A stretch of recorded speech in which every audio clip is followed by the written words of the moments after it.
Hello friends, welcome to today's daily devotion. I'm reading to you again out of the book of Acts, this time the 13th chapter, starting in verse 13 and reading through verse 16. Hear now these words. From Paphos, Paul and his companions sailed to Perga in Pamphylia, where John left them to return to Jerusalem. From Perga they went on to Pisidian Antioch. On the Sabbath they entered the synagogue and sat down.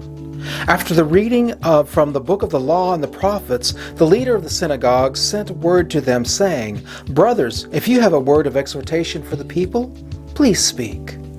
Standing up, Paul motioned with his hand and said, "Fellow Israelites and you Gentiles who worship God, listen to me." Paul was the person who traveled throughout the Roman Empire to try to establish new outposts of faith of people following Jesus Christ. And so here in Acts 13, we get a little bit of the description of Paul and his traveling. And I feel like that this could easily be the Sesame Street Bible of the letter P. From Paphos, Paul and his companions sailed to Perga in Pamphylia. From Perga, they went to Pisidian Antioch. Lots and lots of P's in the midst of this. But that's not what I want to focus on. Instead, I want to focus on what Paul did, standing up, motioning with his hand and said, "Fellow Israelites and you Gentiles who worship God, listen to me." My friends, sometimes we need to use our hands and speak loudly and say, "Friends, listen to me." And then we need to proceed by saying the things that they need to hear.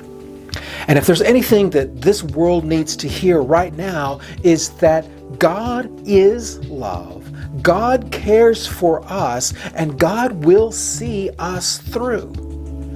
And we can rely on the witness of Jesus Christ, His life, His death, and His resurrection to know that God cares deeply. Anything else that we are doing as Christians, talking about all these other issues that are happening in our world and doing it in a divisive and in a less than conciliatory way, anything that we are doing that creates anguish and anxiety and fear and frustration, that's not what we're supposed to do. So let us use some of our own P's and do things like praise and promise and present and propose and provide. And maybe we too will have the same impact that Paul had in his time. We can do it now. And I'll see you tomorrow for another daily devotion.